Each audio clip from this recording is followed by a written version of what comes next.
पिछले 50-55 दिनों से ईरान और यूएस के बीच जो युद्ध चल रहा है, ये युद्ध किस तरफ मुड़ेगा ये पता लगाना बहुत मुश्किल होता है। जिस तरह से डोनाल्ड ट्रंप सवेरे कुछ और बोलते हैं, शाम में कुछ और बोलते हैं, रात में कुछ और बोलते हैं, और यदि इनका 24 घंटे का स्टेटमेंट को रिकॉन्साइल करें और आप कंक्लूड करना चाहें कि आखिर ट्रंप चाहते क्या हैं, तो शायद आप कंक्लूड नहीं कर पाएंगे। बिकॉज इनके 24 घंटे में जो इनके स्टेटमेंट्स होते हैं वो विरोधाभासी होते हैं। कभी हाँ बोलते हैं, कभी ना बोलते हैं, कभी कहते हैं बम गिरा देंगे, कभी कहते हैं कि अच्छी बातें चल रही हैं। तो इस जियोपॉलिटिकल अनसर्टेनिटी के कारण इक्विटी मार्केट काफ़ी वोलाटाइल हो गया, और यदि आपका इन्वेस्टमेंट इक्विटी मार्केट में है तो निश्चित रूप से इस वोलाटाइल मार्केट में जो रिटर्न्स हैं वो अनप्रेडिक्टेबल हैं। यानी आपको पता नहीं चलता है कि आखिर ये रिटर्न कहाँ तक नीचे जाएगा या कहाँ तक ऊपर जाएगा। So it's called unpredictable returns. तो इस हालात में एक आम इन्वेस्टर ये चाहता है कि वो कुछ ऐसे एवेन्यू में इन्वेस्ट करे जहाँ की जीरो रिस्क नहीं तो कम से कम रिस्क हो और उनको स्टेबल रिटर्न मिले।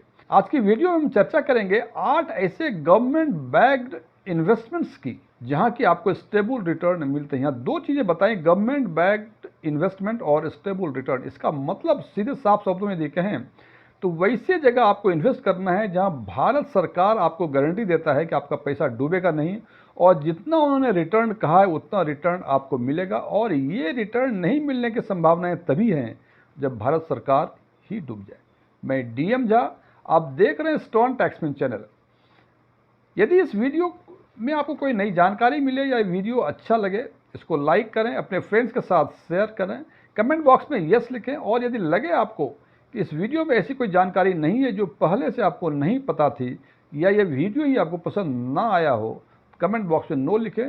और यदि आपकी रुचि इन्वेस्टमेंट, खासकर mutual fund investment, direct taxation और बैंकिंग में है, और अभी तक आपने मेरे चैनल को सब्सक्राइब नहीं किया है, तो मेरे चैनल को सब्सक्राइब करें और ऑल बटन पर क्लिक करें ताकि मेरे सभी नए वीडियो की नोटिफिकेशन आपको लगातार मिलती रहे।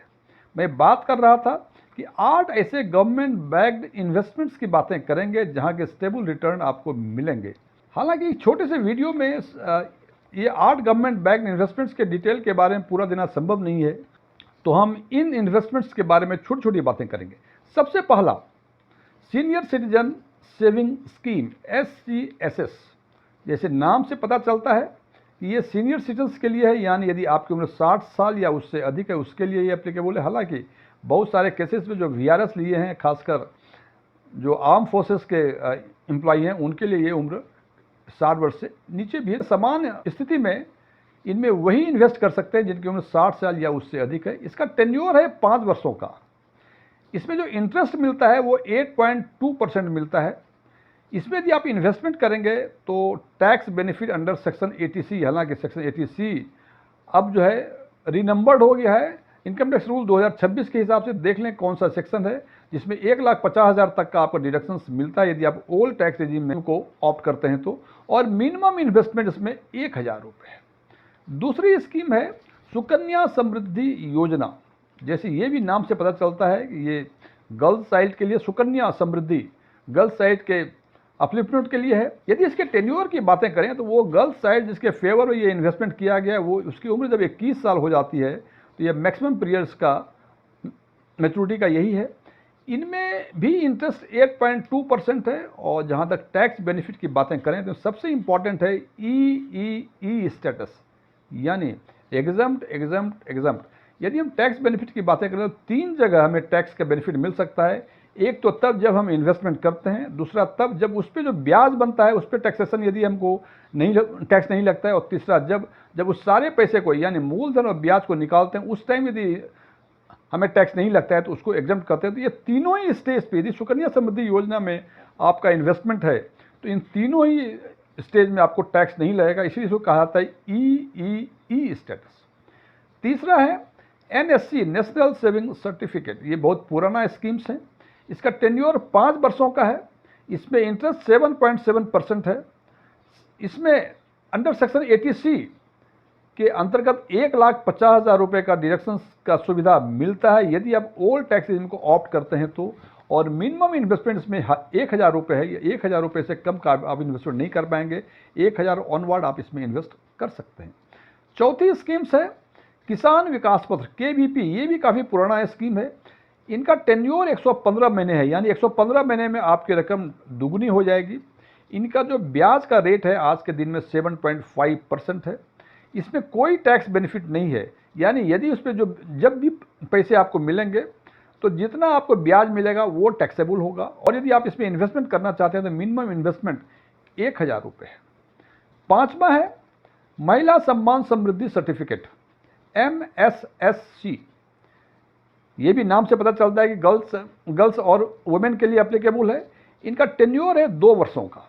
इनमें ब्याज जो मिलेगा आपको 7.5% है। इसमें कोई टैक्स बेनिफिट आपको नहीं मिलेगा। और यदि आप इसमें इन्वेस्टमेंट करना चाहते हैं तो मिनिमम इन्वेस्टमेंट की रकम 1000 रुपये है। छठी स्कीम है POMIS, post office monthly investment scheme. ये काफ़ी पॉपुलर स्कीम्स हैं। इनका टेन्योर 5 वर्षों का है। इनका ब्याज 7.4% है। इसमें कोई टैक्स बेनिफिट आपको नहीं मिलता है। और यदि आप इसमें इन्वेस्टमेंट करना चाहते हैं तो 1000 रुपये कम से कम आपको इन्वेस्ट करने पड़ेंगे। सातवां scheme PPF, public provident fund. ये भी काफ़ी पुराना स्कीम्स हैं और मेरे व्यक्तिगत ओपिनियन में कि ब्याज की दर जो भी हो, लेकिन ये स्कीम काफ़ी बेहतर। यदि आप चाहते हैं कि लंबे समय में एक अच्छा वेल्थ क्रिएट करें बिना कोई रिस्क का, तो आप PPF में आप इन्वेस्ट कर सकते हैं। स्कीम का टेन्योर 15 वर्ष है। हालांकि 15 वर्ष के पहले ही पैसे आप विड्रॉ कर सकते हैं, हालांकि कुछ कंडीशंस हैं उसके। इनमें आज के दिन में जो ब्याज की दर है वो 7.1% है। इसमें भी जो टैक्स बेनिफिट का है EEE स्टेटस है, यानी तीनों ही स्टेज पे आपको एग्जम्पशन मिलेंगे। यानी जब आप इन्वेस्ट करते हैं उस पर जो ब्याज बनता है, और तीसरा जब ब्याज और मूलधन दोनों वापस विड्रॉ करते हैं तो उस टाइम भी आपको टैक्स नहीं लगेगा, एग्जम्पशन हैं। इसलिए EEE स्टेटस इसमें भी है, जैसा कि आपने सुकन्या समृद्धि योजना में देखा था। यदि आप इसमें इन्वेस्टमेंट करना चाहते हैं तो कम से कम आपको 500 रुपये आपको इन्वेस्ट करने पड़ेंगे प्रति वर्ष। आठवां स्कीम है पोस्ट ऑफिस का टर्म डिपॉजिट। जैसे बैंक की फिक्स डिपॉजिट होती है वैसे पोस्ट ऑफिस की भी टर्म डिपॉजिट्स हैं। इनका टेन्योर 1 साल से लेकर 5 वर्षों के हैं और डिफरेंट टेन्योर के लिए डिफरेंट रेट ऑफ इंटरेस्ट है। सो ब्याज की दर जो है इसमें कम से कम 6.9% है और अधिक से अधिक 7.5% है। यदि आप 5 वर्षों के लिए पोस्ट ऑफिस में फिक्स डिपॉजिट करते हैं तो इसमें आपको सेक्शन 80C के अंतर्गत टैक्स बेनिफिट मिलेगा, डिडक्शंस का लाभ मिलेगा, जो कि 1,50,000 रुपये आज के दिन में है। लेकिन ये केवल उस FD के लिए जो आपने 5 वर्षों के लिए आपने इन्वेस्ट किए। यदि आपने 1 साल, 2 साल या 3 साल, 4 साल के लिए किया है तो उसमें कोई टैक्स बेनिफिट नहीं है। और यदि पोस्ट ऑफिस टर्म डिपॉजिट में आप इन्वेस्ट करना चाहते हैं तो मिनिमम इन्वेस्टमेंट्स में 1000 रुपये है। मैं फिर रिपीट कर दूं, ये सारे स्कीम्स जो हैं ये स्मॉल सेविंग स्कीम्स के अंतर्गत आते हैं और इनमें क्वार्टरली इंटरेस्ट रीसेट होता है। जो भी इंटरेस्ट की बातें आज हमने की वो 1 अप्रैल 2026 से लेकर 30 जून 2026 तक एप्लीकेबल है। 1 जुलाई से ये ब्याज अधिक भी हो सकता है, कम भी हो सकता है, या जो रेट आज हमने बताया ये भी बरकरार रह सकता है। ये भारत सरकार क्वार्टर क्लोज होने के पहले ये निर्णय ले लेती है। Thank you.